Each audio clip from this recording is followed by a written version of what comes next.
Chris Reardon.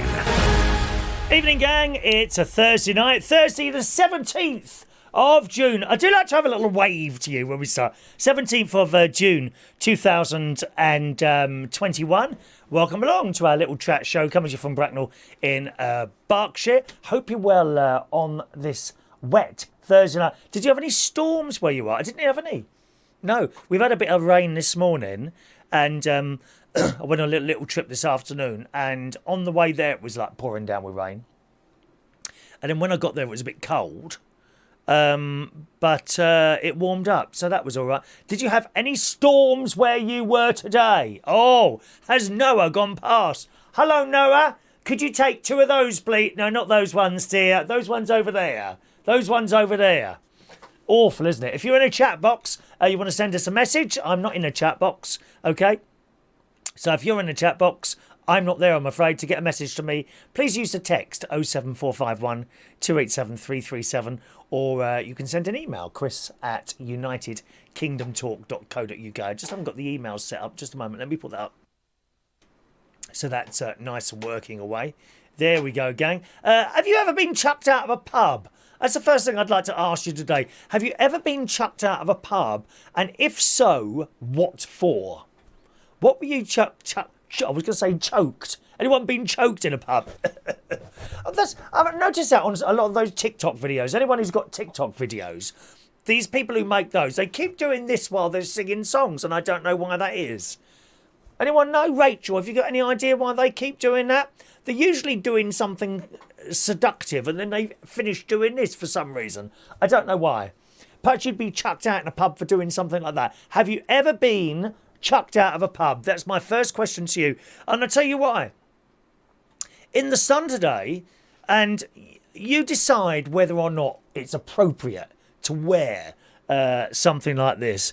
But in the sun today, it's been reported that a young woman has slammed Weatherspoons. Anyone been to one of those? Oh my God, the dregs of society in those places, darling. Tracksuits. Not nice tracksuits as worn by the delightful Mark Bowles. Not nice tracksuits. Scruffy, dirty tracksuits. They're queuing up in there. I don't think you get any entertainment in a Weatherspoons, like a DJ or karaoke or a singer or anything like that. I think one or two, they might do a quiz night now and again, but apart from that, that's it. Am I right in thinking there's no jukeboxes at all in Weatherspoons? Eh? Well, this lot got chucked out. They said she was refused drinks for wearing an inappropriate top. So I'm going to show you the inappropriate top. These are the two girls that got chucked out. What do you reckon? Is it okay to go in a pub like that or not? What do you think?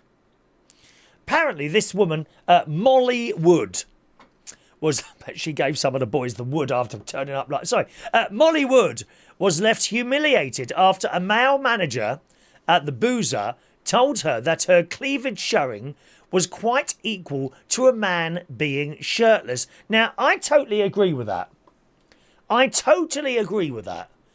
If a man cannot go into a pub with a top on, that is very similar. Or is it? You don't have to agree with me. What do you think? Is it okay to go into a pub like that? I mean, if there was a fit lad in a pub, not like me, you know. I mean, if I had my top off, then that's a different thing. But I think that's neither here nor there. You can either have people with tops off in pubs or not.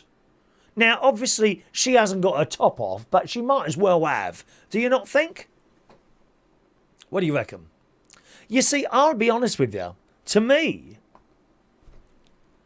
it's not too bad. That wouldn't bother me in the slightest, to be honest. Two girls out, you know, looking for a good time. Probably had a good time if they were there, but they weren't allowed. They were kicked out. But it has to be the same for everyone. All these little rules keep coming up everywhere. You know, oh, you can do that. Oh, no, but you can't do that. You know what I mean? It's got to be the same for the boys and the girls there. Anyway, the 20-year-old said the bar boss, who was in his 30s, what that's got to do with it, I don't know. I've no idea what age has got to do with it. She said He told her he had refused service all day to blokes without tops. She said, "Oh, he's got to have been gay, hasn't he?" His boss would have told him that. So because he can't see the boys with no tops and he's not having the girls in. I mean, it's a fair comment. She said she and her pal Amy wouldn't be served either because they were dressed unsuitably. Is it unsuitable to go to a pub like that? Does it depend on what type of pub? If it was a young person's pub, you know, because you tend to get the same sort of people in the pub. So if it was like a student bar and they're all sort of around 20, then maybe it is quite appropriate. But you would expect the lads to be allowed in as well with no tops on. I'm sorry, you can't have it one way and not the other. It's a lot of these went on the door in pubs. You know, ladies free, men £10 each. Not acceptable. It's got to be the same for everyone. That's sexism at its worst. Letting ladies in free of charge and not the blokes. Both pub goers were dressed in black. Well, I showed you the crop tops there. She explained how she and her friend had headed to the back of the Beyond pub in Reading, which is not far from here, at 8 p.m. on a Sunday. They wanted to grab some food after watching England beat Croatia 1-0. Is that something you would have watched? My nephew would have watched that. Molly said she and Amy had been let in by the female bouncer when they also checked into the NHS Test and Trace and showed their IDs before heading out into the garden. They both live in Reading. She explained, "We got halfway walking through the pub when a male manager shouted for us to stop. He said, 'You can't come in here, you're really dressed inappropriately and it isn't suitable. You can't be wearing a top like that.' But when Molly questioned him as to why her clothes were being inappropriate, he told her it was because that's like a man being topless and we've been kicking topless men out all day." So once again, have another look. Is it acceptable for the girls to go in a pub like that? Perhaps I'll add on to the question. Is it acceptable for the girls to go into a pub like that, knowing that the shirtless boys are not allowed? I mean, to me the answer's no. If the boys were allowed in shirtless, then absolutely they should be allowed in like that. They've got a little, like a poll in the Sun that you can click on and get an answer. And I've just clicked on that. Oh, where's it gone? There was a poll there. And it was like 78% of the people thought it was inappropriate to dress like that in a pub. But what do you think on that one? Let's have a look at your messages then. Don't forget, if you want to join in the show, please send us a text or an email, or you can phone. Phone lines are open now, 020 8144 3477. Operators are standing by in the other room to take your calls, gang. We got banks and banks of operators standing by for your very, very important phone call tonight. 020 8144 3477 is my local London phone number. Good evening to Diane Jebb. Good evening, Diane. Hello to Jason Hughes. Hello to Gary Ross. Young man, oh young man, get out of your... See, there's a sexist song. Young girl. Why does it say girl? Why does it say man or boy? Huh? Sexist song. It's outrageous. There must be a little left-wing group we can complain to, dear. On the BBC. Just look up BBC left-wing groups. There's hundreds of them. Thousands, dear. Evening to Ollie K. Evening, Ollie. He's not feeling great today, so might have to go. Got a migraine. They are horrible. Is that something you suffer with, Ollie? Sorry. Oh, I'm sorry about that. Not a pleasant experience, is it, having a migraine? I get occasional ocular migraines. That is not a headache, but I get like flashing lights for about 20 minutes in front of my eyes. Yeah. How long have you been suffering from migraines? Really unpleasant. I think the best thing to do is try and go to sleep. Not always easy, is it, when you've got a banging headache, mate? Sorry, Ollie. Hope you get well soon there. Okay. Good evening to Sherry Parish. Evening, Sherry, who says, "Good evening, Chris and all your viewers. We're in the caravan now and the weather is great. It's not raining." Not here. It's been raining all day. We haven't really had any sunshine here today. There was a little bit of sunshine where I went, which I'll come to in a moment, all right? John Parrish says, "I bet the girls We're looking for Danny and Romford. Well, you don't know, do you? Danny. Perhaps those beautiful ladies were waiting for you in the Weatherspoons. I would imagine that would be somewhere you'd like to go, a Weatherspoons. Would I be right in that, Danny? Is that your cup of tea, a little Weatherspoons? Huh? John says we've had our caravan valued by the site today. Oh, I can't wait to read this. Valued and nothing due to the age, 20 years old. Lovely people. So we'll hang on. Oh, hang on a minute. Hi, Chris. We had our caravan valued by the site today.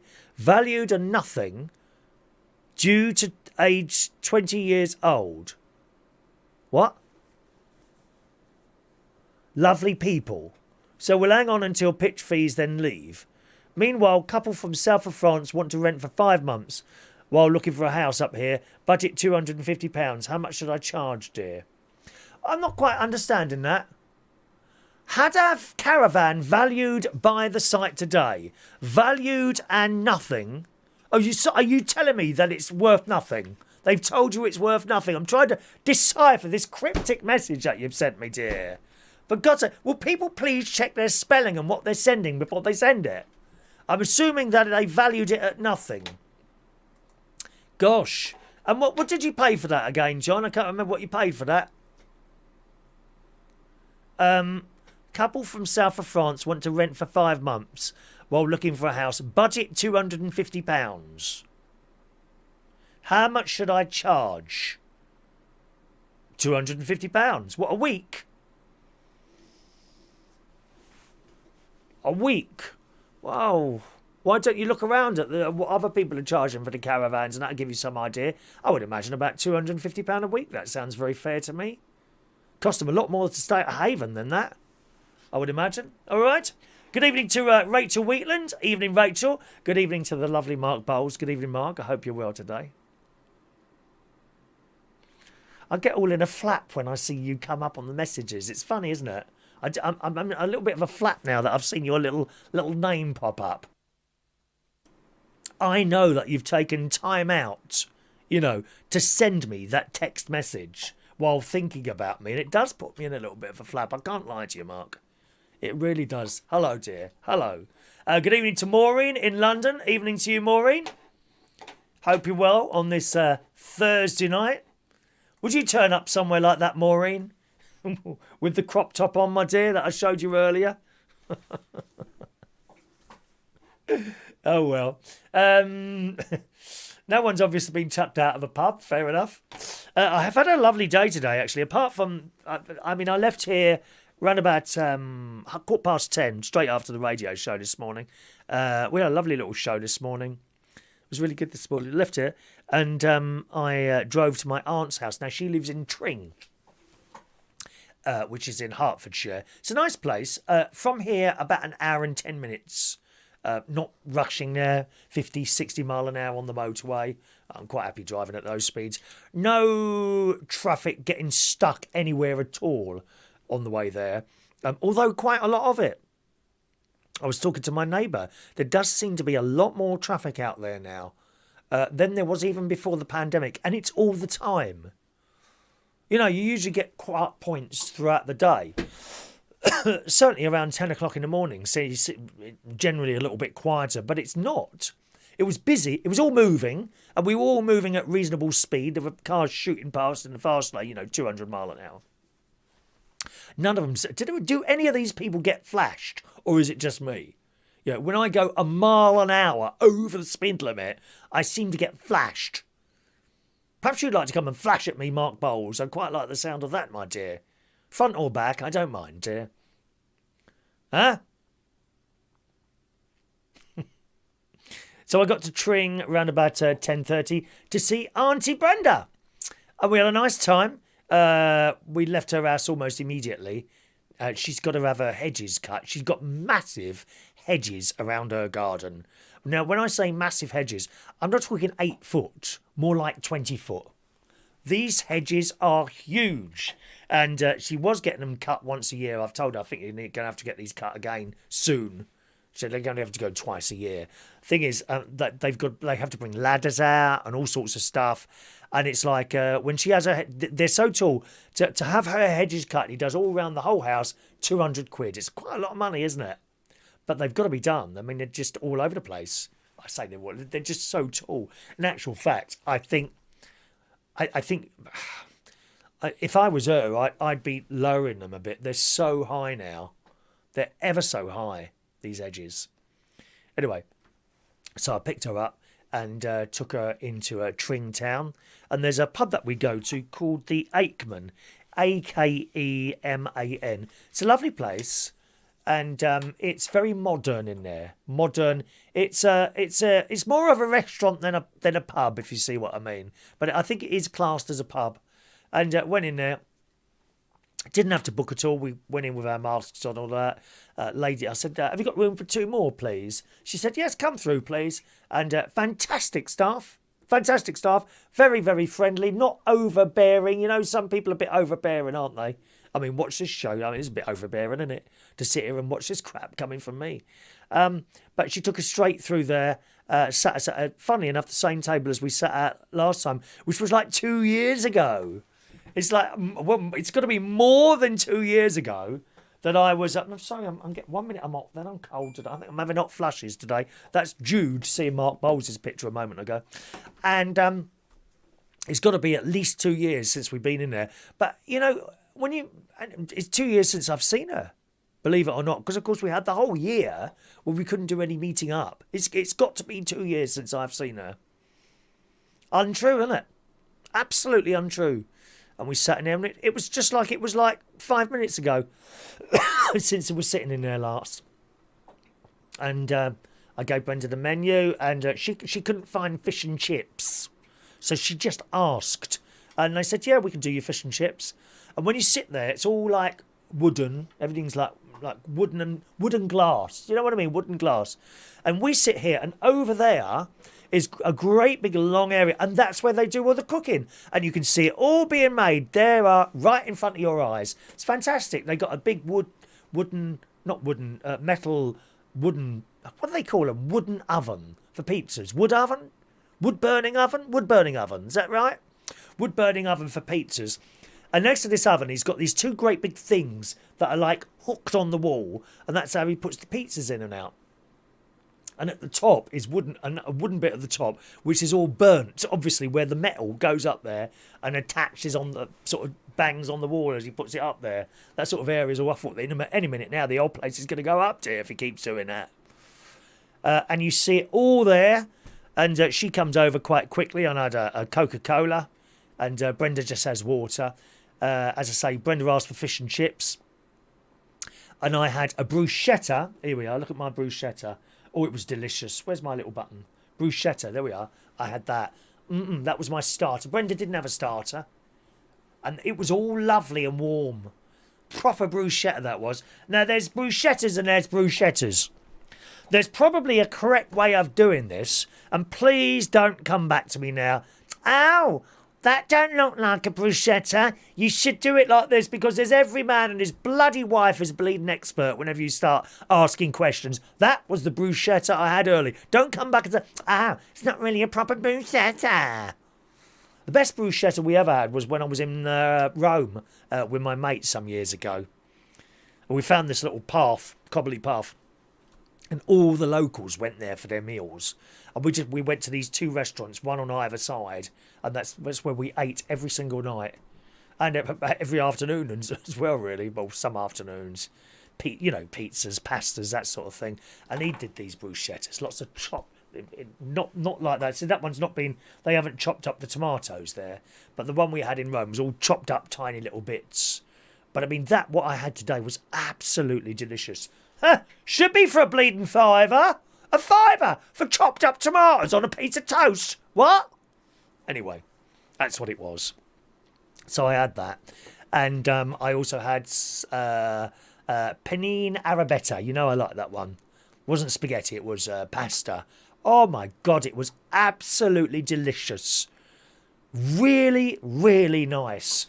Absolutely no complaints whatsoever. It was so nice, and we had that, and then I had a cup of tea while I was eating the penny Arab. How do you say it? Panine Arabetta. While I was eating that, I fancied a bit of bread, so I was like, "Have you got any bread or rolls?" And she brought me over this whole basket of blooming bread. I said, "Well, share this, Brenda." She said, "Well, I can't eat anymore. I'm full up." Funny that older people don't seem to be able to eat much. Although that being said, my nanny Hayes, I always remember sitting there as a young person at Mum's house, and sort of Christmas time or whenever Nanny Hayes came round, Mum would bring out the dinner and she'd put it, there you go, Mum. And she'd give her a dinner, and Nan, her mum, would look at it and say, "I can't eat all that, Biddy." And then she'd sit down and eat it all. So I had to have all the bread myself, and there was quite a lot of it. It was like, and there were different types of bread, you know, in this basket, and also some olive oil to dip into. Although you can't ask for butter. Don't have little bats of butter in it, do they? That's for places like the Trawler's Catch. Not in this restaurant, dear. Little thing, bowls of olive oil, dear. Oh, it was so posh. So posh. So I sat there and ate that, and it was really nice. I had a good old chin wag. And then I paid the bill, and then out. Oh, it's a struggle paying the bill with Brenda. No, let me pay it. No.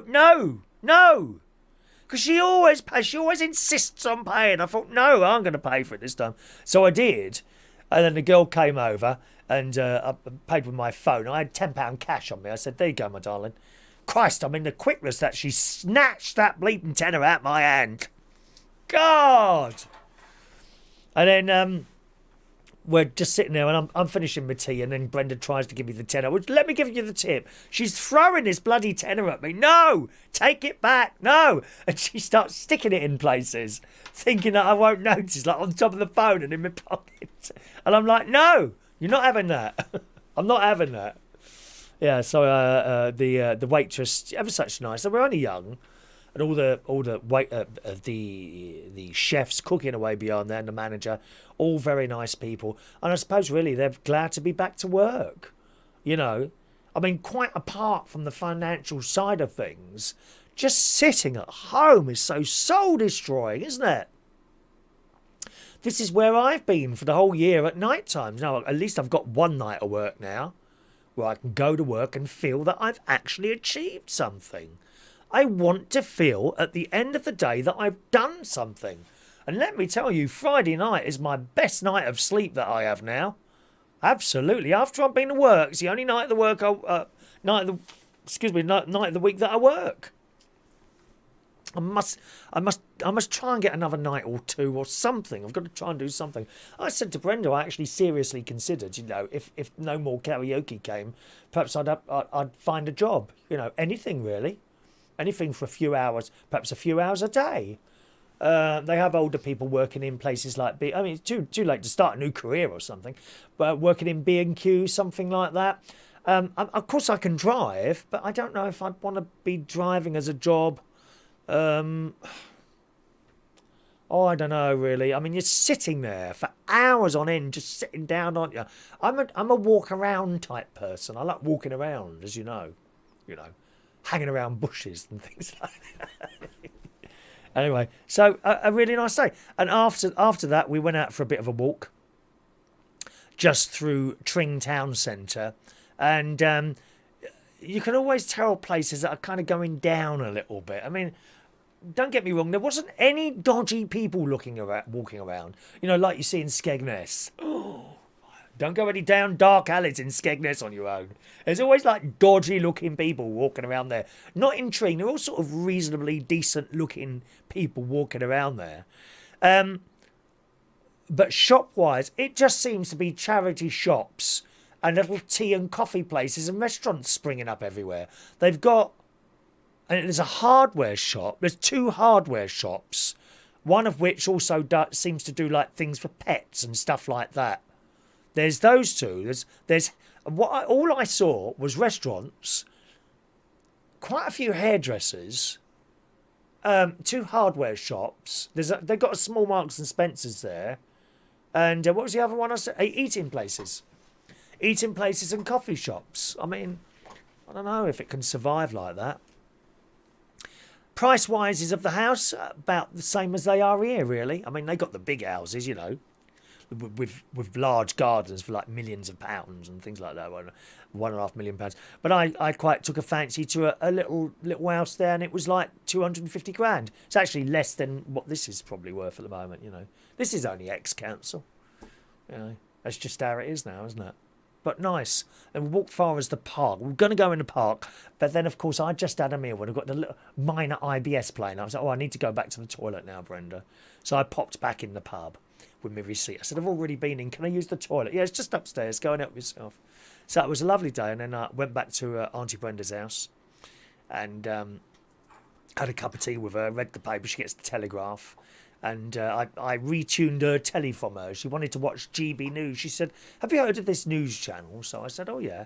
She said, I don't seem to be able to get it. So have you retuned your telly? Of course, she doesn't know. She's in her 80s, my Aunty Brenda. She doesn't know what to do with the telly.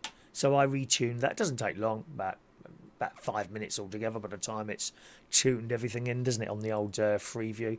And I did that for her. And then that was it. I got a picture of me and Brenda here. There we are. That's outside her front door.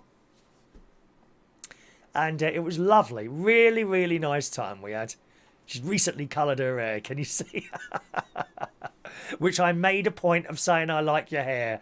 Always very important to say that, gang. If a lady's done her hair, you blooming well make sure you mention it. Absolutely. Thank you very much. Anyway, that was a little trip there. Let's read some of your messages coming in. Good evening to Shania. Good evening, Shania. Hello to you, darling. Have you had a nice day, Shania? Have you had any storms on the Isle of Wight tonight? We didn't have any here. What about there? Because you're a little bit further south, aren't you? Did you have any storms on the Isle of Wight at all? Do let us know, my darling. John says, purchased the caravan for £10,000 and now valued at nothing.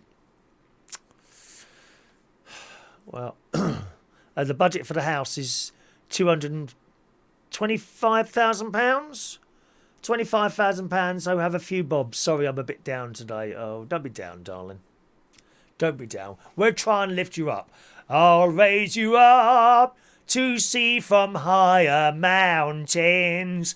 You raise me up. You see how much better you feel when I've sung once or twice? Eh? Doesn't that make you feel better? I know it does, lovey. Thank you, John. Hope you were there. If you're watching in a chat box and you're trying to send me a message, I don't see messages in the chat box. Please send a text. 07451 287 337. 07451 287 337 for the texts. And there's the email, chris@unitedkingdomtalk.co.uk. Shania says she's had a standard day, school work, no storms, just rain. Oh, okay. Oh, yeah, we haven't had any storms. We were talking about, like, biblical storms, weren't they, on the weather? Was that yesterday? Yeah, yesterday. So, for last night, they were talking about biblical storms. No biblical storms here. Noah has had nowhere to go, Shania. You know, all these animals are waiting in the ark. The bleeding water ain't come to take them away. Funny, isn't it? So that was my day. If you're wondering about my doctor's appointment, that was fine. That was the day before. That was yesterday. Went and saw him. Funny, really. I got there early as usual. Parked my car. Got down there. My appointment was 11:20. I walked into the doctor's into the clinic at 11 o'clock. And I walked out of the clinic at 11:15, 5 minutes before my appointment was due to start. It's very good, Dr. Mike.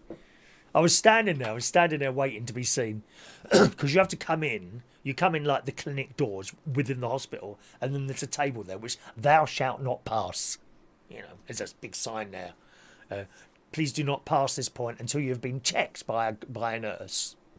All right, and Dr. Mike was walking back the other way, and there's a lady who's in front of me, and he says to her, hello, have you come to have your corns done?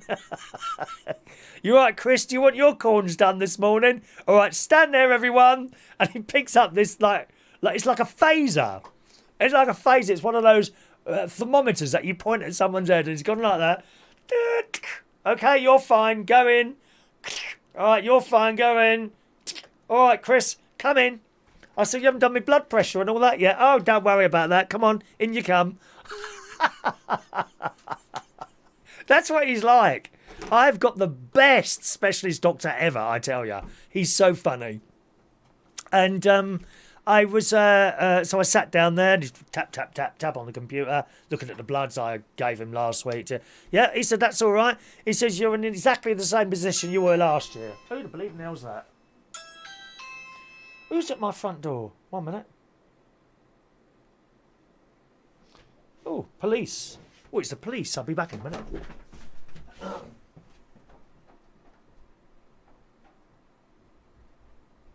Just a minute.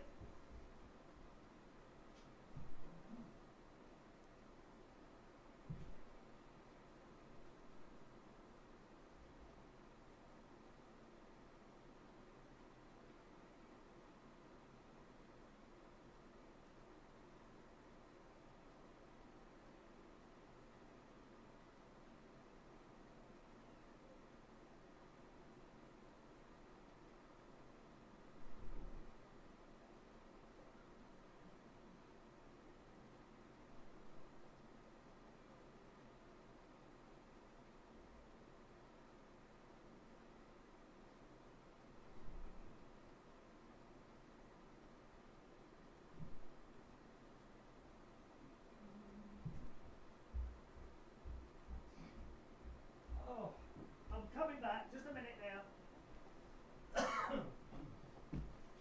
Hello. It's all right. They haven't taken me away yet. They got the wrong address. Wrong road. Oh, that's good, isn't it? What if I'd have rung them up earlier? They got the wrong road. Hello, is this Ollerton? No. Oh, do you want to see him arriving? That was exciting, wasn't it? Just imagine I could have been carted away and put in handcuffs. Perhaps that's something that Mark Bowles might want to do. I don't know. Processing video. Well, you can't see now. It's got processed now. Oh, how exciting!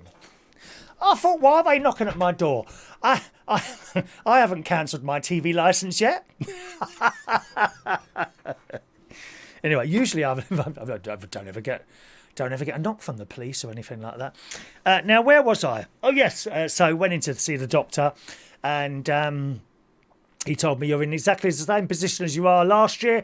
Everything's fine. I've already put your prescription in. Just go pick up your tablets and I'll see you in 6 months. So you go to the desk and then you make another appointment for 6 months' time. And, all the over 50s now, I had to book another appointment. Oh, it's a bit embarrassing, I can't say. It involves a finger. That's all I'm saying. It's all I'm saying. Apparently the over 50s, if you go into the hospital now, they look for the big C.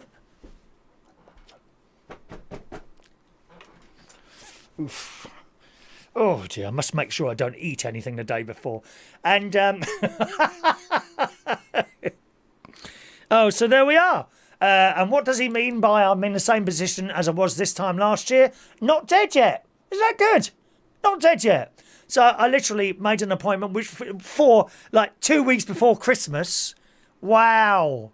2 weeks before Christmas is the next appointment. And I picked up my pills and I was back in the car at 11:30. You know, I just put £5 because you have to book 2 hours minimum in this car. £5 for about half an hour. Jeez. How I make so much money. And I got back here about 1 o'clock. See, I was going to get a sandwich and a bag of crisps on the way home if it had been late. I thought, well, I'm going to be back by 1. I might as well wait. And I came back here and I did a proper dinner, you know. Lovely. So there we are. That was my little doctor's appointment there. Any texts? 07451 287 337. Let's have a look here. Coke, beer or water? Coke, beer or water? What is your choice out of that lot, eh?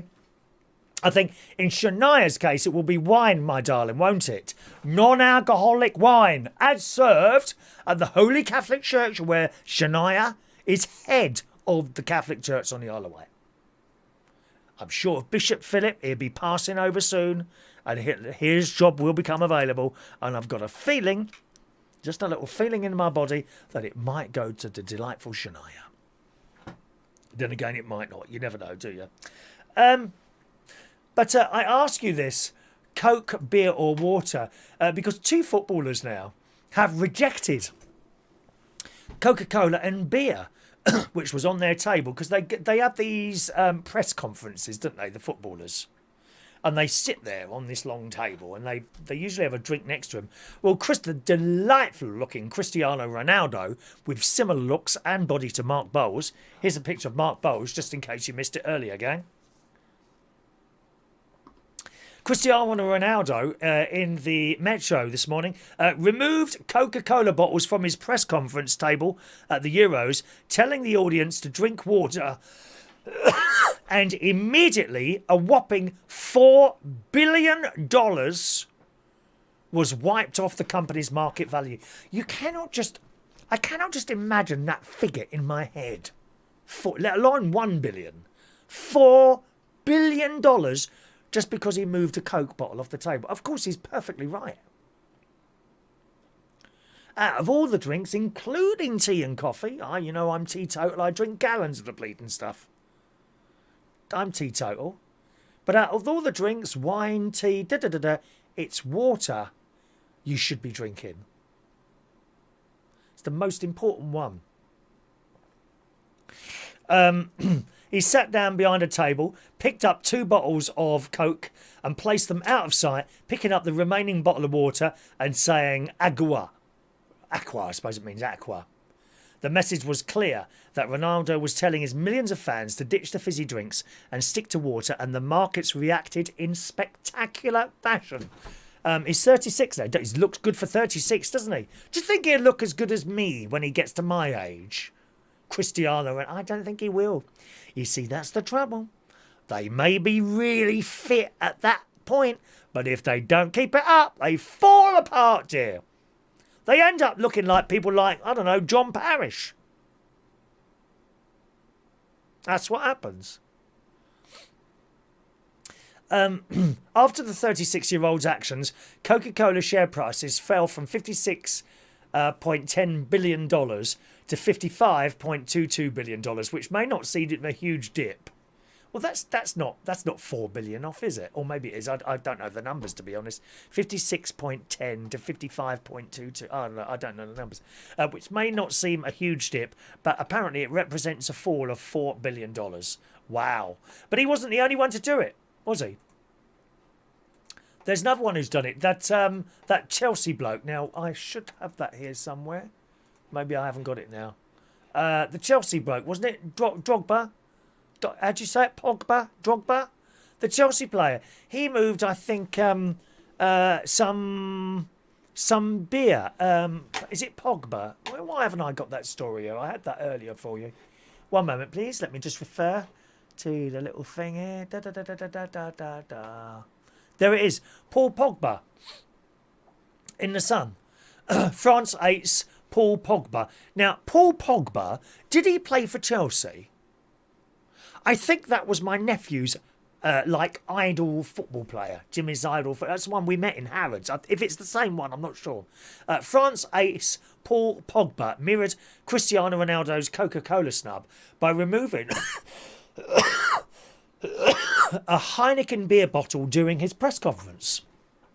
He moved the beverage from the table in front of him following France's 1-0 win against Germany on Tuesday night. He refused to endorse one of the official sponsors as alcohol is forbidden for Muslims. So, which I understand. I get that. But both of them, both Cristiano Ronaldo and Pogba, I think need to understand who's paying their wages. These drinks companies spend a fortune, an absolute fortune, propping up all these football places and all that. Not just the drinks companies, many other people.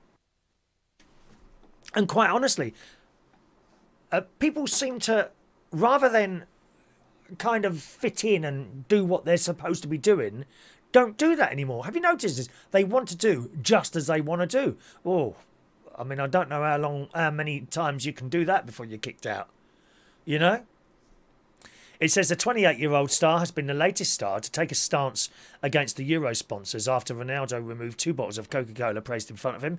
Fans were left disgusted with the tournament staff as they suggested the Manchester United midfielder moved the alcohol-free beer bottle due to his faith. One supporter fumed, putting an alcoholic beverage in front of a Muslim is straight disrespect. You can't blame him. Yes, I get that. I get that.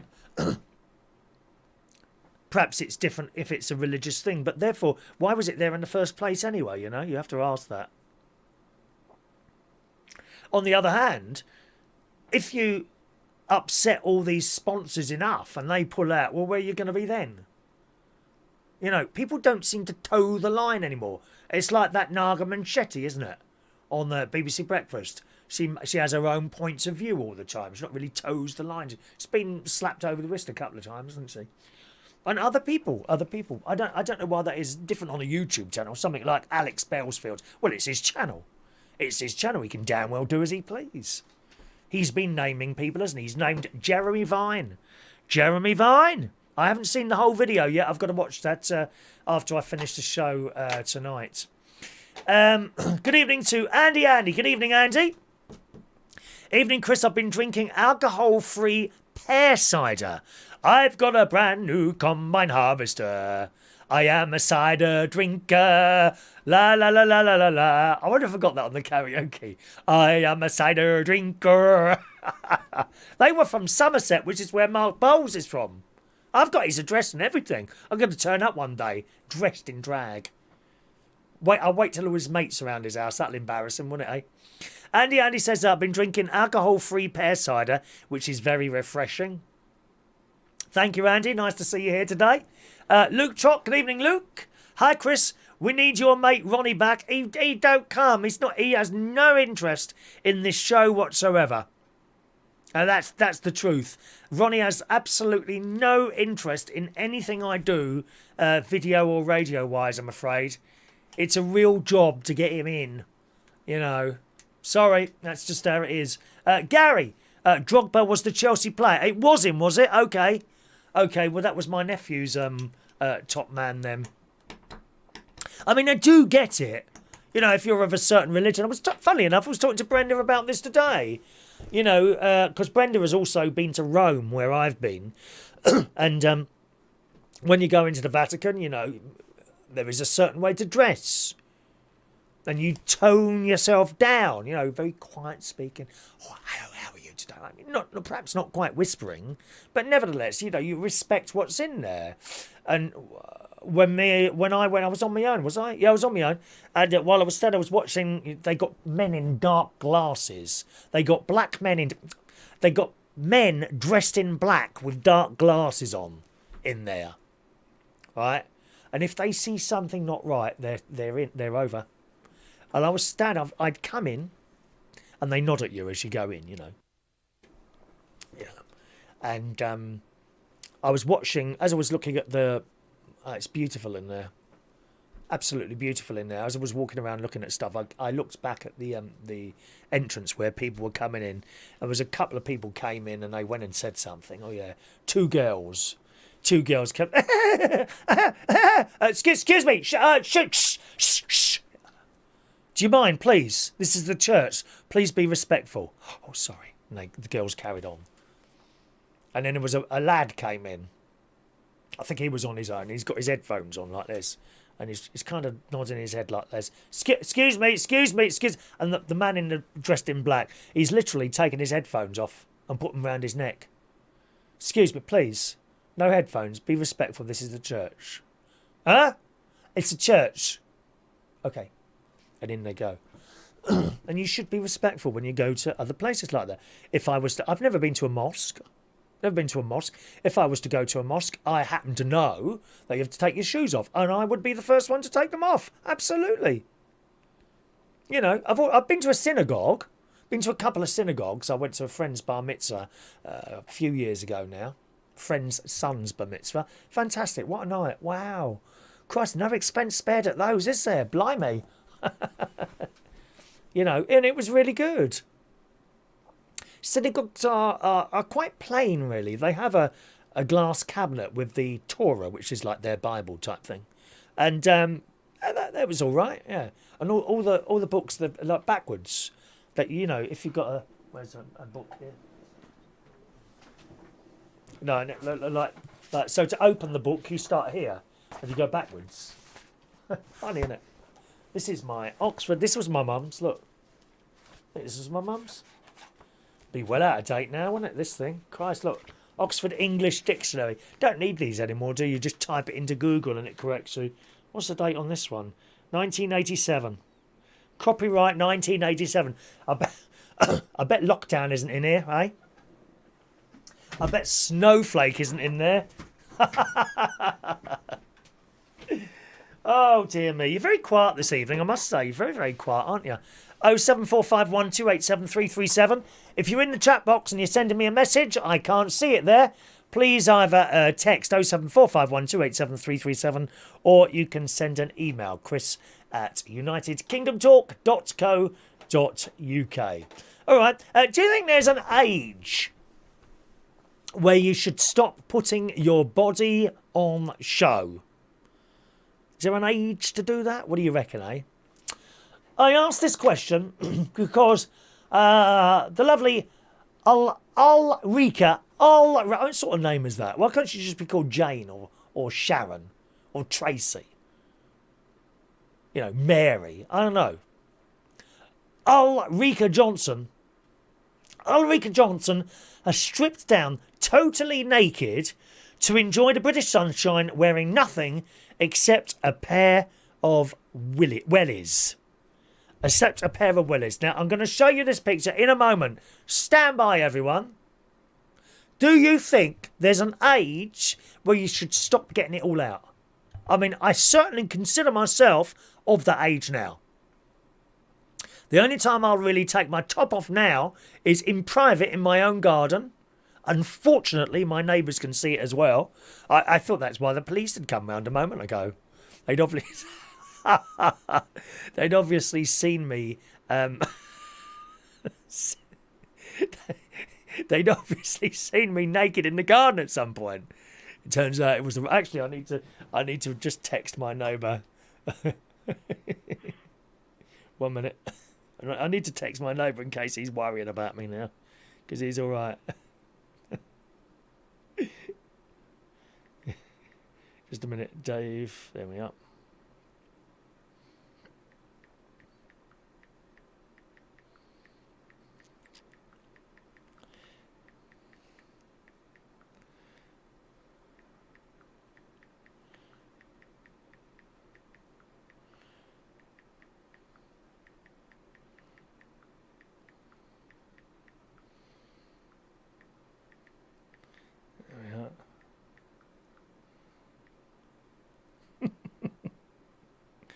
I'll send that to Tim as well. Hang on a minute.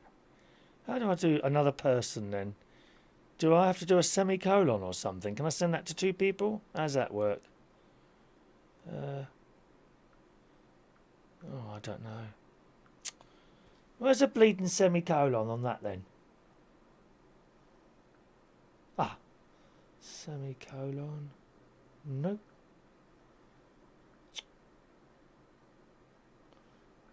Why isn't there a semicolon on here? Oh, I don't know. There we go. And then can we forward that somehow? Or copy it? Or more? More? No. Nope, hang on. Sorry, I've got to message all the neighbours now because they think I'm in trouble. There we are. No, I'll just send it to my neighbour, that'll do. There we are. All sorted. I don't want him knocking them up. Are you everything all right, Chris? He thinks I've been possibly murdered or something like that. Anyway, yeah, back to this story. Is there an age that you should stop taking your clothes off? Here we go. Look, there she is. Ulrika Johnson. You think that one's bad enough? Wait till you see the next one. Apparently she's 53. Well, I'm sorry, my love. You look older than 53 to me. Does she look older than 53? How would you like that to come round and mow your grass, my darlings, eh? Is that doing it for you? Or maybe that's okay. I mean, if she wants to take her clothes off in her own property, is that all right? What do you reckon? She's 53. She showed off her inked arms and stuck a flower in her blonde hair as she posed holding the wheelbarrow. Showing she's still got it. Really? Oh, come on. Let's be real with this, will we? If you want to take your clothes off, that's fine, my darling. Maybe I'm seeing something that's not there, am I? Let's bring it up again, my love. There you are. Ulrika Johnson. With her clothes off. Now, you see, I wouldn't take my clothes off. And if you're to believe, she says she's 53. Well, I'm 4, 5, 6, 7. I'm 5 years older than her. I wouldn't take mine off in the garden. Even not if I was on my own. I don't think I'd be running around there naked, for Christ's sake. And besides, who does their garden naked? That's what I want to know. Is that something you do, Sherry? To take your clothes off when you're in the garden like that, my love? Perhaps you'd like to try that. What about Mark Bowles' girlfriend, Tina? Does she run around the garden completely naked like that? Jeez. She says, it says, bearing all, she's showing she's still got it. That's what the paper says. She's still got it. Displaying her curves. Well, I don't see any curves there. She looks like she needs a couple of bags of chips. Doesn't she? Displaying her curves and impressive tan as she did a spot of garden. Well, I'll give you that. She's got a tan. Bearing all, she stood amongst the sprawling, the sprawling countryside in her green knee-high welly boots as she gently leaned against the empty wheelbarrow. Will you, and it says, will you bear more than usual this summer? Hang on, no, I'll carry on as you, I'll be showing even less. There we go. 26.3%. I'll be showing even less. Oh, no, you shouldn't be doing that. Good evening to Dan in Romford. Evening, Dan. Will you be taking your clothes off this year at summertime or what? Depends where I am, doesn't it? Now, you're on that crap phone again. The last 2 calls you've been on have been fantastic. Today it sounds crap. Why is that? Hold on then. Right, if I... Sorry? That's really interesting, yeah? Oh, means I've got to have it up to me ears. Well, then that's what you've got to do, because it sounds crap otherwise. We'll start hemorrhaging the listeners if you go on more than a minute, though. I think we've already hemorrhaged most of them anyway, dear, to be honest. Sorry? Isn't that interesting, Dan? Are you still there, dear? I'm still here, Chris. Oh, thank God for that. Continue. Witty conversation. Now, the couple of things have happened, Chris. One of them involves you. Pardon? Because, one of them involves you, Chris. Oh, good. I think what you need to do is to just check your agenda for tonight and look how you've spelt Aunty Brenda. Right, okay. You've missed the dreaded R out. Right, okay, yes. What else are you moaning about?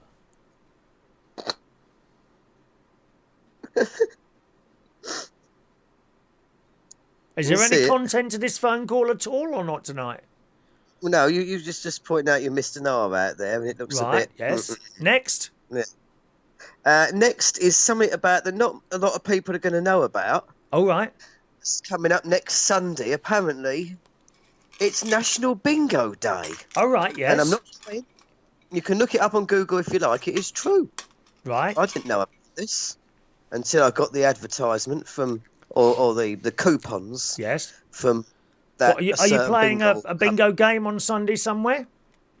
Well, I've thought about it. I mean, if only they'd bloody told me earlier. It's the time for trying to administrate it. I mean, the only way it could be done is to sell a bingo package on eBay where people have to pay, say people pay £7. I think that's reasonable enough, £7, and they get enough bingo to cover them as if they'd gone to a bingo hall.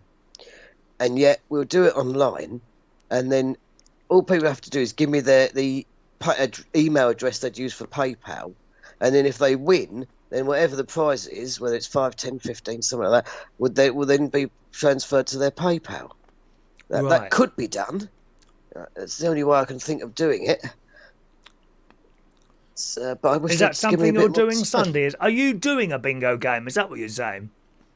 Yeah, it's in my head. Nothing's been put down yet, but it's in my head. And when would this be on Sunday? Sunday the 27th, as in Well, not this Sunday, next Sunday. oh, okay. So you've got a good week. Well, I was going to say, if it's Sunday, you're not giving it much chance to gain momentum. Yeah. Would you like to advertise that now? Well, okay then. Good. It's £5 for advert. I'll put my that's going to PayPal reduce up the so you prize can money send down cash drastically immediately. then. Sorry? That's going to reduce the prize money down drastically then, Well, it's isn't not it? my problem, darling. Got to keep the lights on somehow. I think I'll have to turn a light off in a moment. It's getting too expensive. Well, anyway, okay. So we'll say, if anyone wants to come into it, wait till I put the eBay thing up. It'll have to be an eBay, but hopefully I can do it. They're not going to say I can't do it, are they? Because of so I did some of that before, and I think, oh, you can't sell event tickets on eBay. Will they count that as an event ticket? Well, I mean, forget about the event tickets. What about games on lottery, darling? You know you shouldn't be doing it. That's why we couldn't give away. We couldn't sell tickets. Not allowed to do that. Well, I have apparently, according to the law, the bingo like that when it's on a non-commercial venture can be done as long as all the prize money is put back on the board and that the payout is no more than £5,000 in a 1 week period. Oh, is that right? Okay, well, you know something that I don't know then. Continue while I eat another mint. You're having another mint? All right, I'm going to have another mouthful of corn.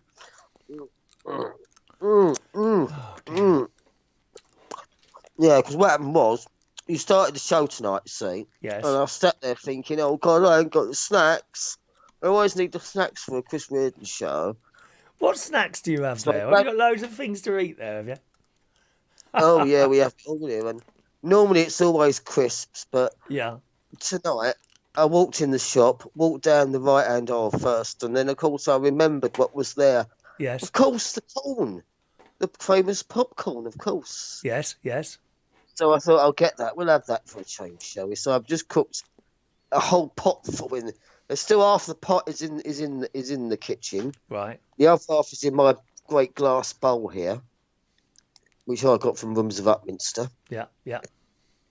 And it's actually very good when I do it. That's what you need to do, Colin. Just a layer of oil. Oh, get on with it, dear, will you, for Christ's sake? Well, okay. Is there anything you'd like to ask me, Chris? No, I Think of just something random off the top of your head. just wondered if you wanted to advertise your bingo. Seeing as you were talking about, feel free. You know, it doesn't. That's All right. quite perfectly all right. So if everybody wait for it to go up on eBay, which will probably be tomorrow now.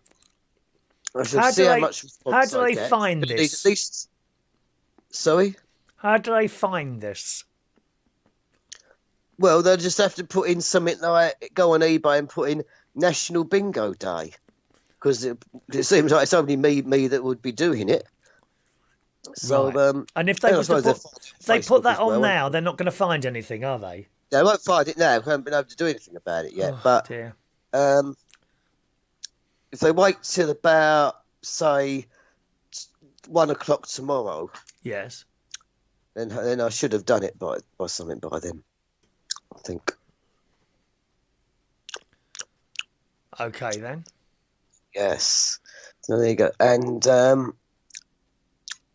what else has been happening? We managed to get.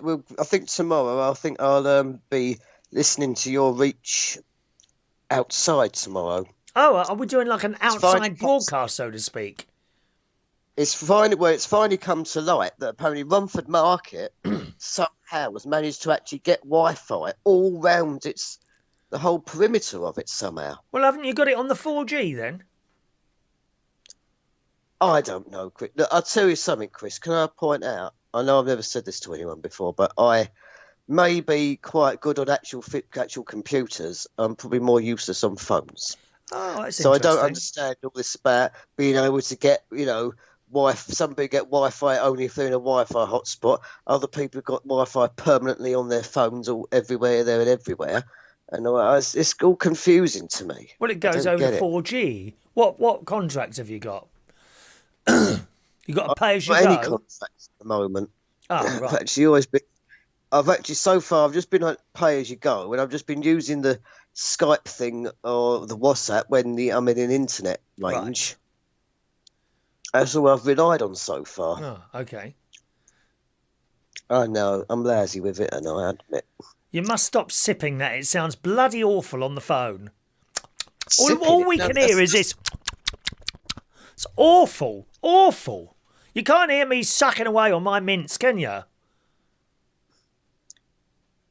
Well, you're certainly hiding it very well. Thank you very much. Well, thanks for the call, Dan. Yes. Good luck with the there you are. bingo. National Bingo Day, 27th. I'm sure they'll 27th be watching. Mention it again next week. next week. All right. Bye-bye. Thanks, Chris. Bye. Bye. There we are. Dan calling from Essex tonight. If you would like to call in, feel free. 0208 144 3477 is my local London number. Where were we? Oh, I've just closed something down. Oh, Chris, what have you done now? 1 minute. I've just closed something down rather foolishly. If we got anyone new to the show, welcome along. If you're trying to send me a message in the chat box, I'm not in the chat box, okay? You need to send a text, please. 07451 287 337, or you can use the email, chris@unitedkingdomtalk.co.uk is my email. Now, I forgot where we got to now since that highly interesting phone came in there. Yeah, so that's the story of Ulrika Johnson. She's getting her bits and pieces out. You don't really have any thoughts about that, really, do you? So we'll move on, gang. On to another little story here. Do you think you should give something back for your wrongdoings? This is not a bad idea. Now, I often see that around here. You see, I think they're possibly young offenders, and they wear... I can't remember what the uniform they've got on now, actually. I can't remember what they wear, but often I see, never girls, I see boys, and they come along in this little van thing, and they get out of the van, and I'm just trying to remember what they do. I think they do litter picking, gardening, that's it, gardening. They do gardening. We've got an area here called South Hill Park, which is really nice. It's a old building, and they have arts thing. They've got a theatre in there, and a little restaurant, and you can go and have music lessons, and all sorts of stuff goes on in there. They've got a cinema, and around the grounds, I've seen on more than one occasion, a few occasions now, a little van of boys and an older man who's with them, making sure they do it, and they all get on with their little job. They've all obviously done something wrong in their time and got this community service thing. I think there's a label on there, community service or something like that. And they all seem to behave themselves, and they all stop. They all stop for a smoke, and I think they have a can of drink, and then they just carry on doing their gardening work, and no one seems to step out of line. And I think that's great. I think that's great doing something like that.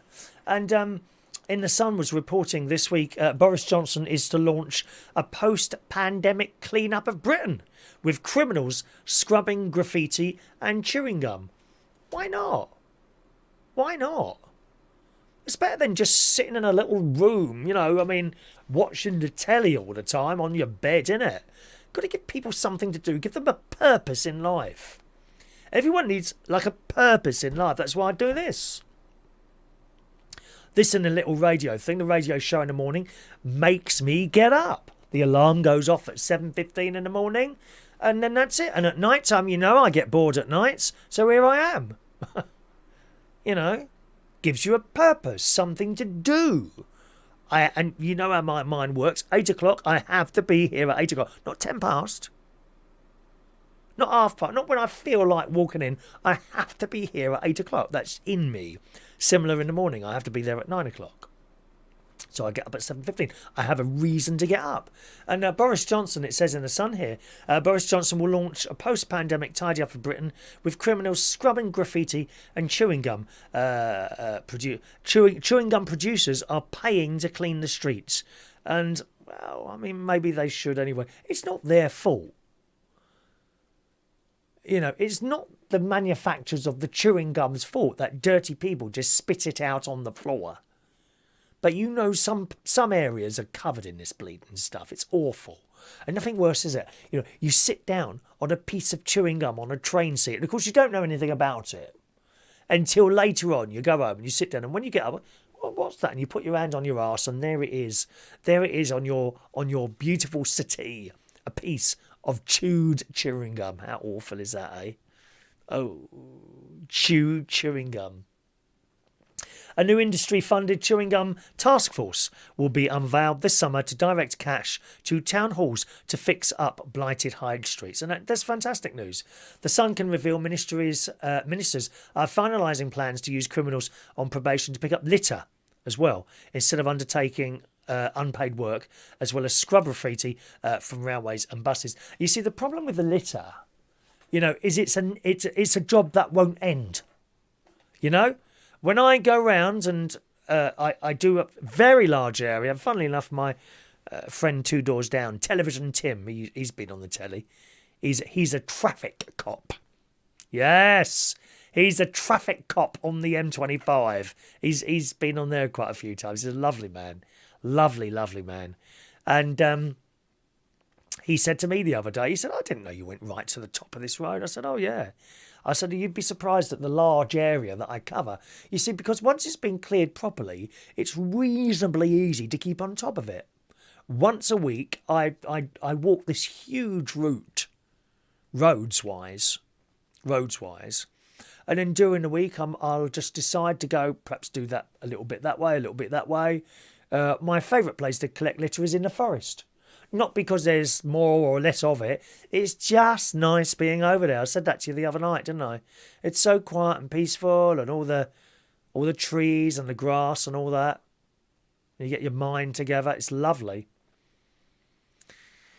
So it's all very well saying some of these people could be used to put something back and collect litter, but you've got to keep them on it. Perhaps they could have a little task force. Okay, you're going to look after this area of Bracknell from now on, and then once a week, maybe twice a week, they come out and they clean that litter.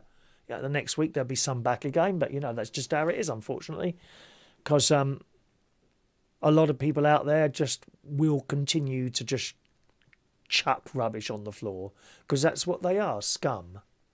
Not the people in prison necessarily, the people chucking the litter on the floor. I'll do what I want when I want to do it, and they just chuck stuff on the floor. Scummy people. Awful. Awful. I'm not here to judge, but it's just not fair to everyone else, Makes sense, doesn't it? Graffiti and gum on the streets are set to be pet peeves of the Prime Minister, with ministers told to pull every lever as part of a bid to get the nation sparkling. The Keep Britain Tidy, did you know that was still going? Keep Britain Tidy. They've just done some sort of thing like 1 million tonnes of rubbish or something, and they've achieved it. 1 million tonnes of rubbish or something like that has been collected by volunteers. There's plenty of people that want to go and pick this stuff up, actually. We've got a lot round here, and I'm always tell people, when people say, oh, thanks very much for doing it, I'll get at least 2 people every time I'm out say to me, thanks for picking up the litter, at least. And I always take pains to tell them that I'm not the only one doing it. There's quite a few of us doing it around here. Industry sources said ministers threatened gum producers with taxation if they didn't help voluntarily, but so far they've pledged £2 million, far less than the £100 million needed to clean up the whole country. Oh, and I don't know what the beaches were like this weekend. I dread to think. Skegness is particularly bad. Mablethorpe is a lot clearer.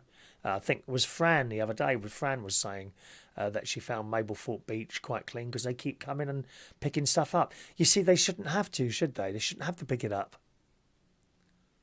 Not so much on Skegness, or maybe they do it a lot of Skegness. There's just more tramps throwing their crap everywhere. Industry, in 2010, 10 years ago, 11 years ago, Mr Johnson branded chewing gum an awful self-inflicted impetigo on the face of modern London, and it costs a fortune to treat. Chewing gum is not easy to pick up, is it? Once it's stuck there on that blooming pavement, I think you have to use like one of those steaming things, don't you, to sort of loosen it a little bit. The manufacturers spend only a couple of pennies to produce every stick or chiclet. There's a good name, chiclet of gum. Once they are gobbed up onto the pavement and trodden flat by human traffic, they adhere with such barnacle-like ferocity that they cost up to £1 to remove a piece of chewing gum. And it is just awful. It's bad, as I say, it's bad enough on the pavements, but generally you're unlucky to get it stuck on the bottom of your shoe when it's out. It's stuck solid to that pavement, isn't it? It's when you sit down or perhaps... I've seen it on pub carpets. You never get it up again. Literally stuck to the carpet of a pub. Isn't it awful? Awful. Semicolon is on number pad. No, it's not, though. But it ain't. It's not on here. Semicolon. Oh, I'm not looking now. Larika Johnson. Oh, how rude. Good evening to Peter Lake. Hope you had a good day. Peter Lake in Woodall Spa in Lincolnshire. Good evening to you, Peter. Hope you're well today, my darling. All right. Dementia. What you can do to avoid it. Came across a little article in the Daily Mail a couple of days ago, gang. And dementia, I think, is something... It's an old thing, isn't it? Generally, it's an older person's thing. And, of course, the older we all get, you've got more chance of getting it. I don't know what the percentage of people that get dementia is, but it's a terrible, terrible thing. Imagine going to your mum, maybe one or two of you has done so, going to your mum or something like that, and she don't even know who you are anymore. It's awful. But here's the advice from some of the doctors. In bed by 10 o'clock for a good night's sleep. Shh, I wish I could sleep early. 2 o'clock last night I went to sleep. I was up doing stuff on the telly and all that, 2 o'clock. I got to sleep last night. He reckons go to bed for 10 o'clock for a good night's sleep. Another one here. Chew on mints with XYLITOL. Xylitol. Have I got that in my mints? I'll just keep eating these then, won't I? Yeah. Xylitol, it says. Sweeteners, sorbitol, aspartame flavours. Anti-caking agent, magnesium of salts. No, don't say it in there. I haven't got that. Chew on mints with xylitol, it says. This is to avoid dementia. Avoid walking beside busy roads. Wow. Air pollution, you see. Air pollution. You remember years ago, of course, there was a lot of lead going around as well, wasn't there? We had all lead in the fuel and all that. Well, they got rid of all that. But I suppose they have to put something else in the petrol instead of the lead, do they? You don't know what that is going to do until like 10 years down the road, do you? Halve your alcohol intake. Well, that's half of nothing for me. Does that mean when I go for an afternoon tea, I can now only have half a glass of champagne instead of the whole thing? Eh? Half your alcohol intake. Have an eye test every year. That's what it says. It says it's now well established that hearing loss, specifically hearing loss when you don't wear hearing aids if you need them, is a leading preventable cause of dementia, and addressing it could reduce the risk by 8%. Now, I've still got to arrange another hearing test. Mild hearing loss doubled dementia risk, moderate hearing loss tripled it, and severe hearing loss increased the risk by 5 times. The theory is not being able to hear well, and a lack of social stimulation that follows is associated with a higher risk of brain shrinkage and damage. I had the most dreadful tinnitus, and it started the day after my second jab. Now, whether or not the two are related, I don't know, but I can hear it now. It suddenly became louder. Is it annoying me? I just know it's there now, especially if I think about it, and it's quite loud.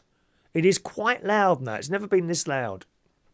Don't add salt when cooking. And how many of you shove a load of salt in your food? Of course, years ago, we all used to have salt in our food, didn't we? I remember Dad, he'd have this great big pile of salt on his plate. Huge pile of salt.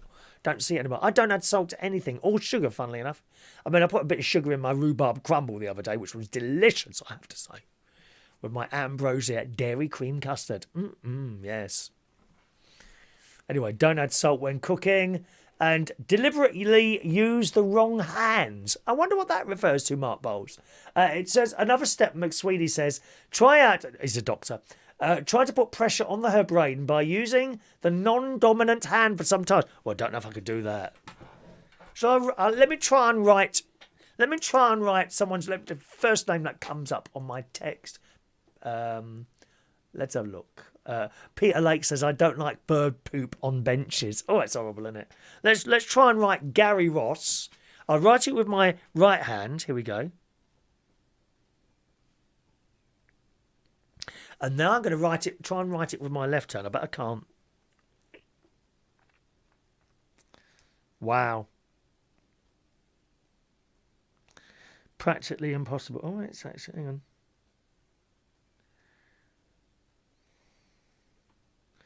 I've got a lovely little video I'll just show you in a minute. Gary. Well, just about managed to achieve that. I haven't got very good writing anyway. There you go, Gary. Correct hand, wrong hand. Look at that. How are you going to use your wrong hands? I don't know if that's even possible. Anyway, that's just some advice to try. And here's another one. Try to speak and read French. I don't know why that is. This lady says, studies have shown that factors such as social engagement, intellectual engagement, having a complex occupation and higher education are associated with a lower risk of dementia. I suppose really doing this in a way might help stave off dementia, wouldn't it? Do you think? Because this requires you to think all the time. Can't leave gaps, you know what I mean? Dead air. You don't want dead air. You're constantly buzzing and thinking of the next thing to say. I think, in a way, when it comes to the talking, I'm probably better doing this than the radio thing. Because you may have noticed on the radio, I talk very, very quickly. I don't know why that is.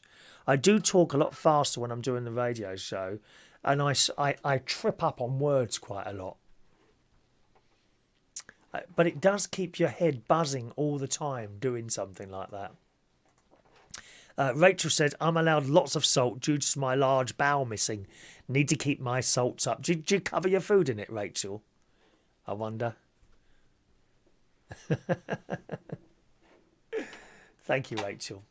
Alrighty. Horses. Anyone been to Ascot or something like that? Have I got any Ascot pictures? I'm not sure if I've got any Ascot. Yes. No, I haven't. Ascot pictures. The Sun was reporting thirsty racegoers enjoyed champagne and cheered on their favourite horses on day 2 of Ascot yesterday. Glamorous spectators were seen basking in the sunshine after arriving at the important East Berkshire gathering in colourful dresses. And it's just down the road from me, Ascot. Oh, it's a nightmare, the traffic when Ascot's on. An absolute nightmare. But nevertheless, they all come out and they do their thing. People turning up in various hats and dresses. You see some of the blokes, they stay at... we've got a couple of hotels here. Actually, the Hilton Hotel's gone now. That's where I used to go swimming at the Living Well. It's gone. Gone. It's all fenced off now. It got sold. Can't believe it. There were lovely people working in that sort of mini sports centre. It was a gym and a smallish sized swimming pool. Trevor was the manager. There was Sam. He was one of the private trainers. There was 2 Sams. There was an older Sam, and there was a younger Sam. I suppose they're all out of jobs now, or have found. Or I doubt that they'd have found anything else yet. But is that something you'd like to do? Go to Ascot. Have you ever been horse racing? Anyone done horse racing or betting on the horses? I wouldn't know where to start. You see some of the people, because of course now you can see in betting shops. They're glass now, aren't they? They used to all be closed off, didn't they? You can just see in betting shops now. And these blokes are in there and they're looking through the papers, all these numbers of horses, all numbers on there. Oh yeah, I'll put 10 quid on there or whatever. Probably lose it. Do you like horses? Who's liking riding horses? I'm trying to think. I don't know if I have ever ridden a horse. Doesn't really appeal to me. I think they're beautiful animals. Beautiful animals. Sometimes if I've been walking around or cycling around and I see a horse, I'll go over to the fields and they always come over. They probably think I've got something for them to eat and you stroke their beautiful long noses, don't you? Well, my sister loves horses. She would love her own horse, my sister. And so would great niece Evie.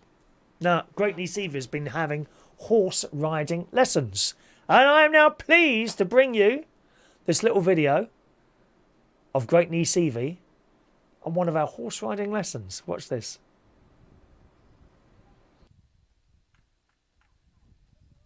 There's not a lot of sound there, okay? There she goes, look. Great niece Evie. She's 9 years old now. Look at her go. Not slow, is she? Is that a thing where they're bouncing up and down on the horse? Is she doing that? She's doing that, isn't she? Raising her up and sitting down again. I don't know what the purpose of that is there. There she goes. Look, over the little thing there. I think in a few years' time we are going to see Evie at the horse racing, possibly, you know, weeing all over all the male jockeys there. We've got something on your trousers there. She comes again. Over you go, girl. Up. And there we are. Great niece Evie on the horses. I couldn't wait to show you that. I meant to show you that one earlier. It's nice, isn't it, eh? Do you like a horse? Or camels? I don't think I like to ride a camel. They spit at you, don't they? Camels spitting away at you. Alrighty. Here's a piece of cake. Now, you know I often talk about Starbucks and all that, and tiny pieces of cake. Look at this. I mean, how small is that? Wouldn't you be disappointed if you went to a restaurant? Apparently, this bloke was at an afternoon tea. Obviously, not the same sort of afternoon teas I do. The afternoon teas I do, you have a selection of small cakes. By the looks of things, he's just popped in for a coffee and a piece of cake. Look how small that is. It can't be the picture, can it? I'd be so disappointed if I got a tiny piece of cake like that. Look at it. Dear me. That is when a cake is not a cake. I must admit, apple pies, things like that. My sister bought me the most delicious apple pie when I was up at the caravan from Sainsbury's. Oh, it was nice, dear. Lovely piece of apple pie. Ever been on a cable car?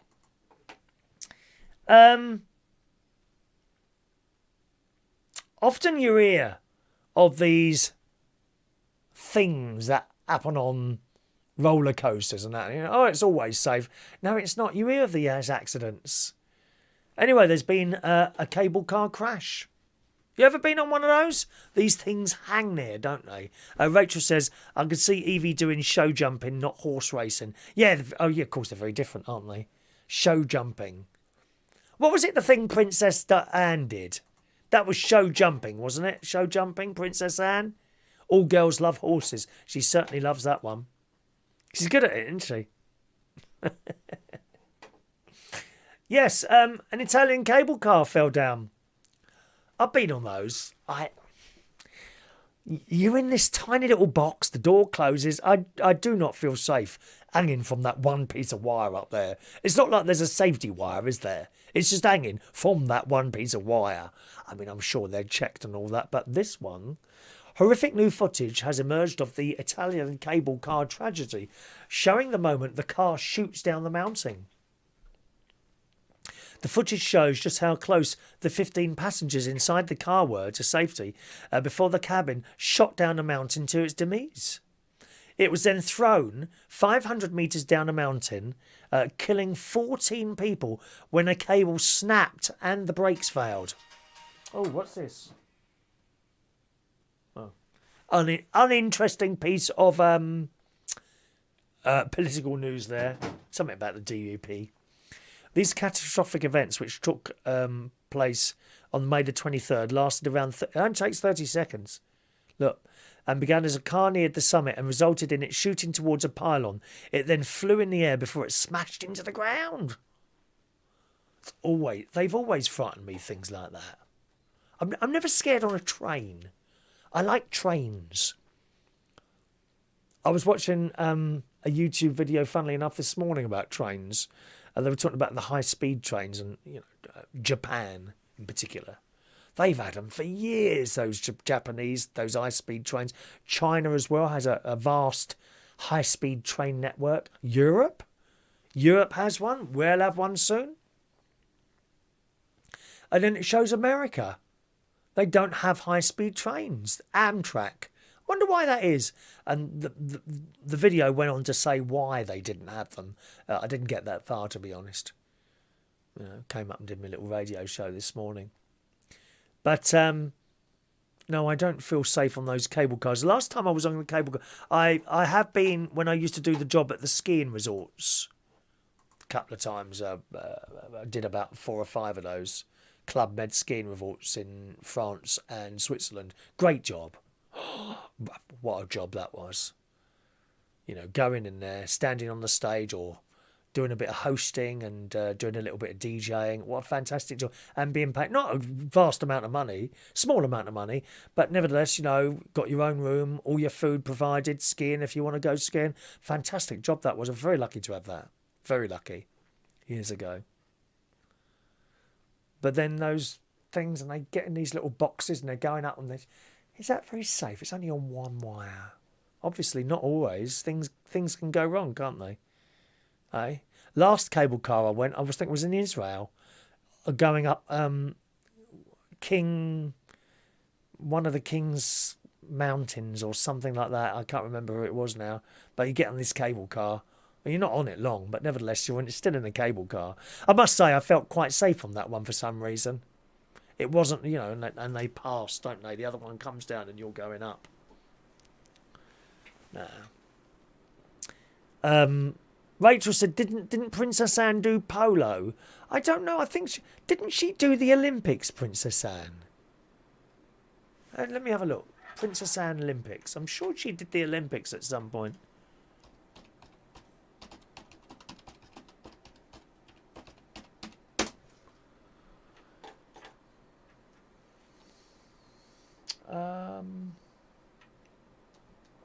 Yes, she competed at the 1976 Olympics. I think she did quite well as well, if I remember rightly. Let's have a look. There she's, Princess Anne. I like her. She tells you how it is, doesn't she? You don't want to muck around with Princess Anne. She competed at the 1976 Olympics in the equestrian 3-day event. She got a silver medal at the 1972. No, she got a gold medal. She got a gold medal at the 1972 Olympics, a team gold medal, and a silver medal in 1988. And their daughter Zara Phillips also became an eventer and has won multiple international medals, including an Olympic silver in 2012 team event. So there we are. Well, we learn that new thing, don't we there? Fantastic. Rachel says she's never been in a cable car. I know there's a cable car in Matlock, Bath in Derbyshire. Yeah, it's not my sort of thing. Well, those cable cars, I must admit. Catfish. Wait till you see this. In the Daily Mirror, it says, we might spend several days brushing and flossing our teeth. I hope you do flossing. I've got a thing about flossing, as you well know. I want to see people doing flossing. Otherwise, their breath stinks. It says, but aside from that, most of us probably don't spend too much time thinking about them. Bit of brushing, bit of flossing. But for one woman named Alicia, teeth had become a huge talking point in her life after she experienced severe tooth decay during pregnancy and subsequently lost her teeth. Is that one of the things? I know, ladies, when you are pregnant, the baby inside you takes a lot of the goodness away from you, doesn't it? And it's kind of coming away from you and going straight into the baby. And some ladies have a really rough time over that, don't they? I didn't know rotting teeth was one of them. Anyway, here's a picture of her. Okay, that is the picture of the image of her she wants you to see. Okay, she's got her own TikTok channel. So this lady is 36, and since her pregnancy has since gotten snap-in dentures, and has been sharing her experience with them on social media under the name Princess Glitterhead. So if you want to have a look at that, that's what you look up there on TikTok, Princess Glitterhead. I haven't seen any of her videos, I must admit. Okay? But, that being said, I've got the story here anyway. The mum of 4 from the States has racked up 1 million followers, often posts videos where she removes her dentures and compares what she looks with them and without them. I mean, is there anything wrong with that? Sticking up a photo like that on the old dating sites, perhaps? I mean, there's a lot of people on dating sites don't actually use recent pictures or pictures of how they really look like. I mean, you don't really know what I look like, do you? When I'm around here, I look like a tramp when I'm around here. My one of the blokes down there, he fixes the cars. He's a really nice bloke, Phil, and his son Reese. Both of them are really nice people. And he came across my videos just after Christmas it was, and I was walking down. He said, "Here," he said, "I didn't know you did that video stuff." I said, "Yeah." He said, and he kindly said to me, "Don't ever give it up." I said, "Well, there's only a few people watch it. We're not talking thousands of people." He said, "No, it doesn't matter. Don't give it up. You're really good." He thought I was really good at it. I don't think I'm particularly good at it, but he thought so. And he said to me, he said, "Well, looking at you dressed like that, I bet they don't know what you look like when you're round there." And I was laughing. I do. I look like a tramp when I'm round here. But if I sat here looking like a tramp, you wouldn't like that, would you? You know, you could put a bit of effort into it. Oh, this lady. I'm going to show you her real photo in a minute.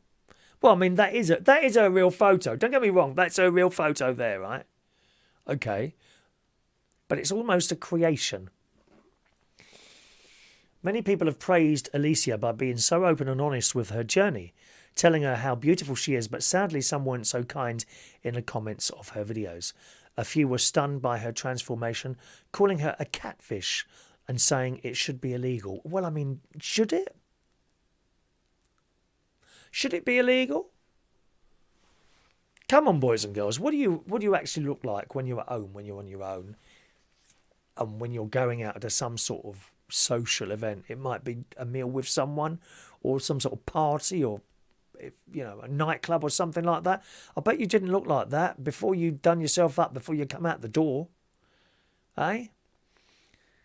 You've seen some of my, what would you call, pictures of me playing with the great nieces and great nephews. I don't look like this then, do I? You know I don't. I know I don't, but it doesn't bother me, you know. Well, that's what she looks like when she does herself up. Here's what she looks like before. Oh, that looks good, doesn't it? That hasn't worked. Hang on a minute. There we go. That's what she looked like before. So that's how she looks like at home. And that's what she looks like when she's done herself up. Isn't that fantastic, eh? Just shows you what you can achieve. And looking at something like that does make me wonder if I should go and have a little bit of facial surgery, to be honest. You know, I could do. I've done the old DIY thing with the tape, and it doesn't quite look as good, does it? Good luck to her. One bloke put on there, or someone wrote witchcraft. Someone wrote, to me, that's false advertisement. You know, why do these people comment? Sometimes you wonder why they comment. You see some really, really nasty comments on Twitter. Really nasty ones. Funny, isn't it, really? I don't know why people are like that. John Parrish says, I've just had a sudden craving for bread and ham. My lovely wife, stroke carer, is making for me now. Please thank her for being her and tell her I love her endlessly. Did you want me to sing you a love song? My love, there's only you in my life. That's Diana Ross. Oh, Diana Ross has got a new album coming out. Did you know that? Apparently so. I haven't got the story here. I'll try and do that for tomorrow morning. Diana Ross album story. I'll try and get that for tomorrow morning. There we are. Put that down like that. Dear love, there's only you in my life. Don't forget to, if you've got time, gang, if you could just do the old likes up on the show, that would be most appreciated, gang. Okay, and don't forget, If you're trying to send me a message on the chat box, I don't see that, I'm afraid. You need to send me a text, please, 07451 287 337, or email chris@unitedkingdomtalk.co.uk. Now, it always surprises me how professional presenters can fall sometimes for the most simplest of things. Now, one thing of being on an internet radio station, you do get a lot of messages and people trying to trip you up all the time. It's their little thing, I suppose. You know, they just get very excited if they can get you to say something that perhaps you shouldn't have said. And the Daily Mirror, they've been doing it to some of the presenters on GB News. Now, you know, you have to remember, these are not like me. I am an amateur YouTube person. That's me. An amateur and radio amateur. Amateur. Yeah? Okay. These are professional people on hundreds of thousands of pounds a year. Right? And they have been tripped up by the most simplest of things. I carefully read any messages that, certainly while I'm on the radio, while there's a record on, it's a lot easier to read a message while a record was on before you read it, rather than here. You know, here I'll quickly look at it and read it almost exactly as it is. I try and look a bit further forward to see everything dodgy in there. Wouldn't really want to upset anyone. But on GB News, they've been tripped up.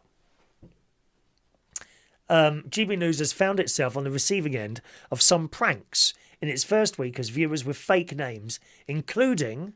Now, I'm going to say this name very slowly, but clearly, and you can work out how it would sound if I said it quickly.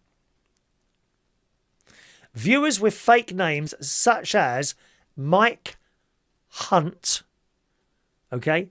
Mike Hunt, try and say that quickly, and also Mike Oxlong, Mike Oxlong. People like that were texting in, and of course they're reading them out. Presenters Simon McCoy and Michelle Dewberry were duped into reading out some rude words on air under the guise of an avid listener. I mean, come on, Simon. You're supposed to be a professional, mate. How have you managed to trip up with that? Mind you, with all the problems that they've had over the week, since they launched on Sunday, I'm not surprised. They're probably like this. His co-host made a real boo-boo the other day, which he corrected. Quite honestly, I don't know why he's got someone with him, Simon McCoy. He doesn't need someone with him. We talked about a little while ago, you know, DJs who are suddenly thrust with someone else when they don't need someone else, like Tony Blackburn. You know, he was doing a show, Classic Gold or something like that, some time ago now, and they had a co-host with him, and I'm like, why are you there? Why are you there? He can leave him to do the show on his own. It's just stupid. Michelle said, Mike Hunt has got in touch about toys. I don't think kids need expensive toys. My children have the opportunity to go outside after school and play outdoors. And a Twitter user says, it's not just the M Hunt. It's the my children don't have toys. They're allowed to just go out and play. Whoever it is did both low and high broke jail. Just, I mean, how they can possibly get tripped up like that, I don't know. Really. Anyway, there we are.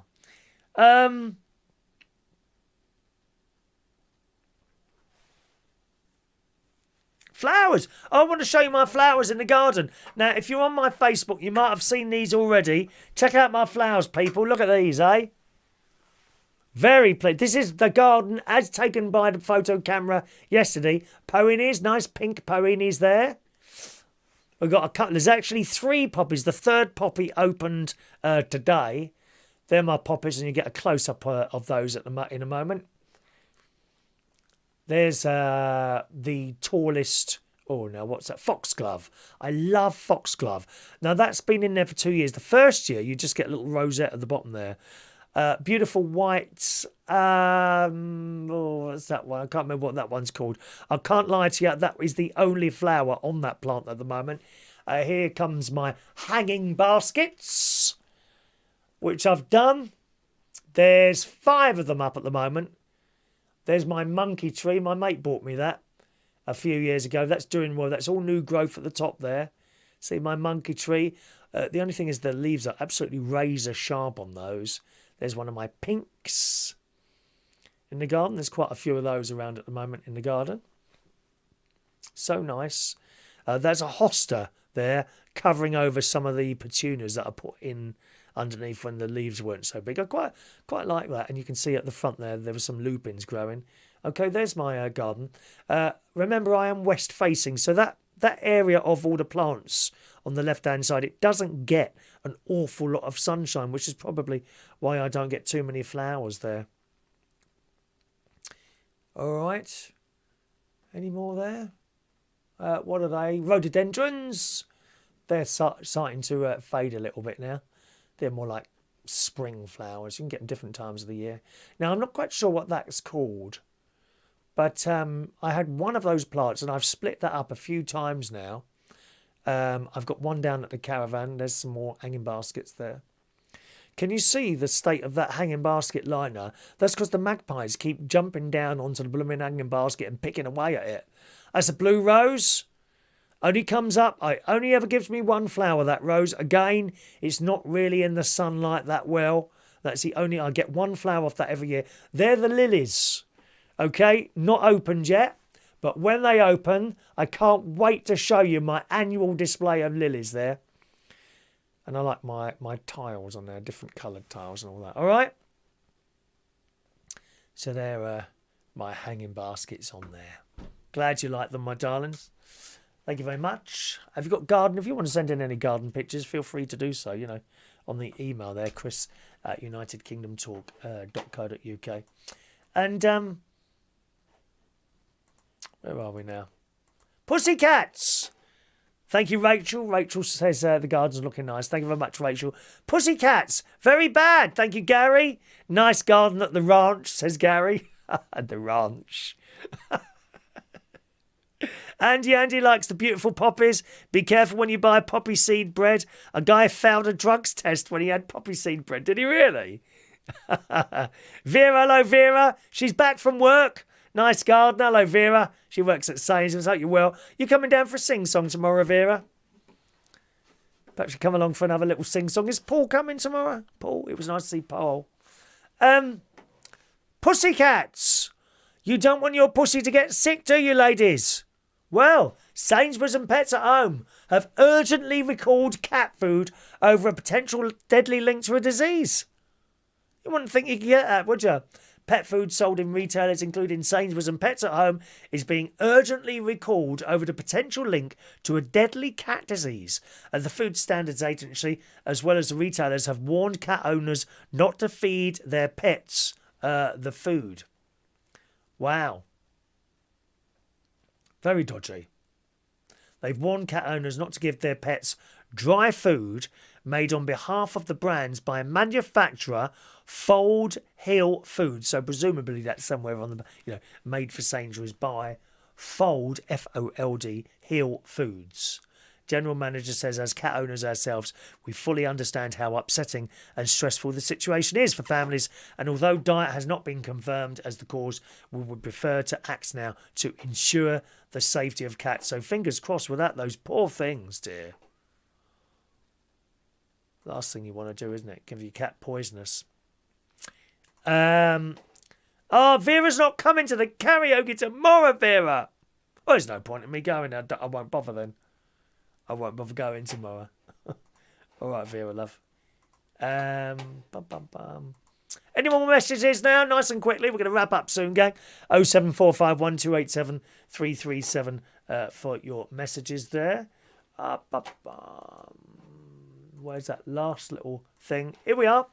And finally on the show tonight. Now, I mentioned this. Did I mention this on the last show, funnily enough? And it's come up in the story. Clearly, all the newspapers and news organisations are watching my show for tips. That's what they're doing. They're watching my show for tips. Taken for a ride. This is in the Sun.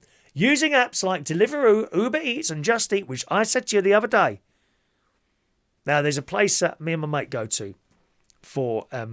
they do the most lovely halloumi burger and chips. And large, None of this... Well, generally, chip shops, you get a decent size anyway, don't you?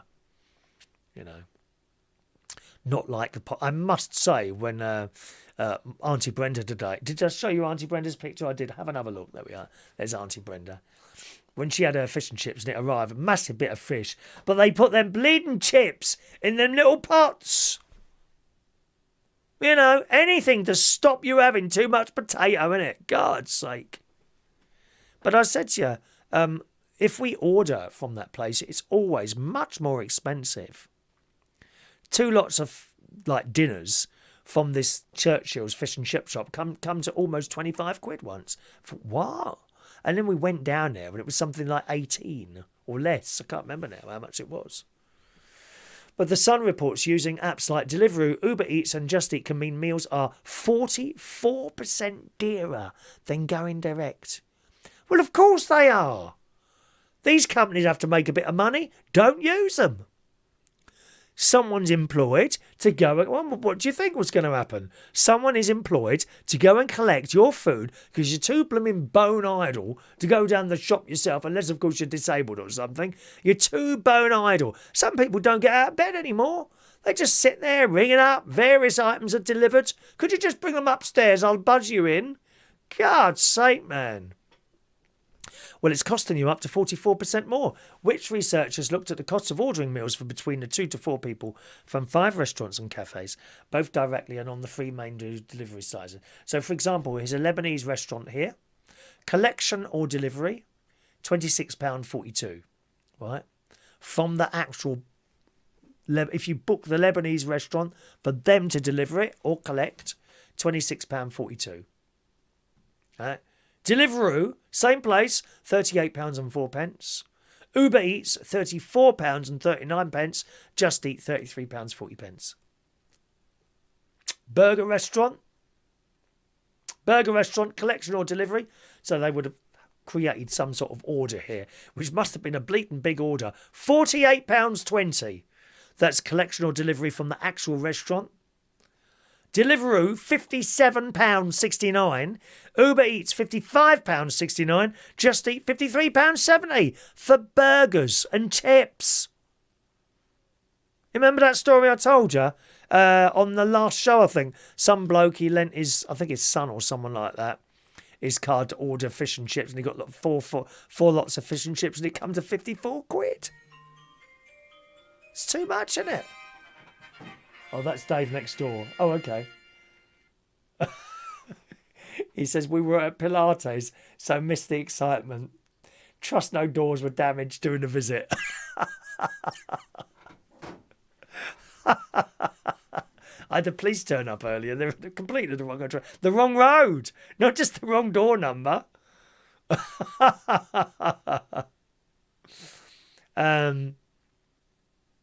It says ordering food via apps is big business, 56% having used them, and last year's take-ins of more than £1 billion. But using Deliveroo, Uber Eats or Just Eats is on average 23% more expensive than ordering direct from the restaurant. That's, of course, if you can order direct from the restaurant. You can't always, can you? For example, I think McDonald's here.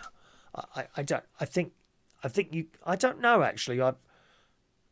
I can't remember how he does it now. I don't think I've ordered anything to be delivered.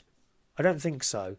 I was just go and either cycle or walk there or get the car out and get it yourself.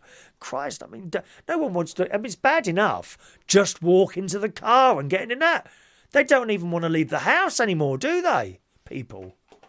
I mean, how lazy can you be? I don't know. All right, gang, we'll finish up on there tonight. Thanks ever so much for joining us on our little chat show tonight. Next chat show for you will be on Sunday night at 8 o'clock on this channel. Right? Sunday night at 8 o'clock on this channel. I shall be on the radio again tomorrow. If I can just I can't find my music now. I'm all over the place today, aren't I? There we are. I think it was the excitement of having dinner with Aunty Brenda earlier. There we go. Reach on air tomorrow. Oh, no, that's the wrong one, isn't it? Here we are. Reach on air tomorrow morning. There we are. It's all ready for tomorrow morning at 9 in the morning. I hope you'll be able to join me.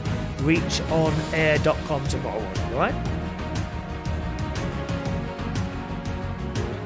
Thanks for joining me tonight. I'll see you again tomorrow morning then. Can't find my buttons. I'll see you again tomorrow morning at 9:02.